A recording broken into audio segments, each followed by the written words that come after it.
Hey folks, welcome to another episode of Leadership Lessons from Ted Lasso. We are on season 1, episode 5, and it's an emotional one. So for those of you who have been inspired to watch Ted Lasso based on this series, please do prepare yourself. But in this episode, Ted faces the reality of his strange marriage. He's living in the UK now. His wife and son are living in the US, and it's clear there'd been some challenges prior to him moving over to the UK. And he has to make the incredibly difficult decision to let his wife go, even though he wants to hold on. So the leadership lesson this week is sometimes letting go is the bravest choice. And that can be in our personal or professional lives. But it's really key to know that letting go is absolutely not a sign of weakness. In fact, it's often the biggest sign of strength and courage. Because every time we let something go, we're creating space for something new to grow in its place. So the idea of letting go can feel often really counterintuitive as a leader. We're often told a lot of cliches like hold the line and stick it out or stay the course. But clinging on to something because it's no longer clinging on to something that's no longer serving us can actually hold us back. And letting go doesn't mean you're giving up. It means you're making a conscious decision to move forward even when it's hard.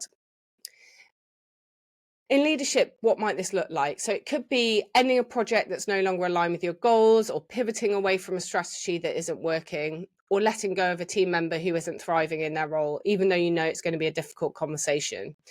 We've all been there, and holding on to something too long because it feels safe or comfortable. Often the reality is that makes things much harder or more difficult.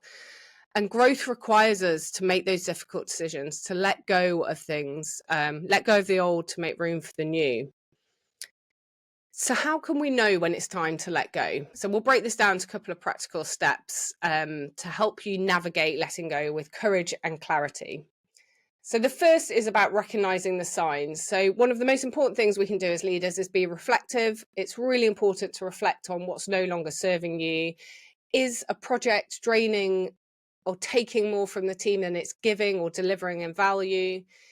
Is a process creating bottlenecks? Look for those patterns that signal that it's time for a change or to do something differently. Second is to focus on the bigger picture.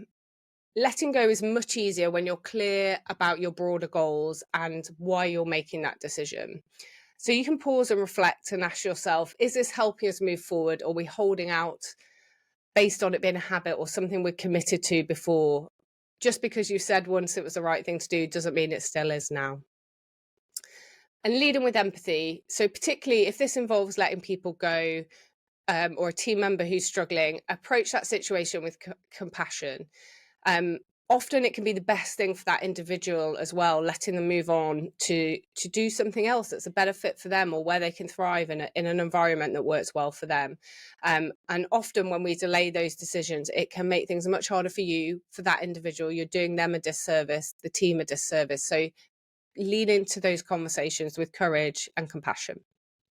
So my challenge to you this week and heading into the Christmas break, or the last week before the Christmas break, reflect on one thing in your leadership or your life that might be holding you back, and ask yourself, is it time to let this go?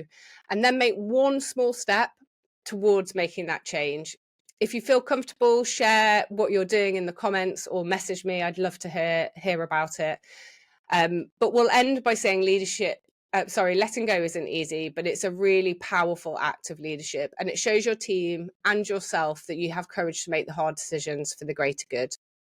And remember, every ending creates a new beginning. So take care of yourselves, take that brave step, keep leading with heart, and I'll speak to you soon.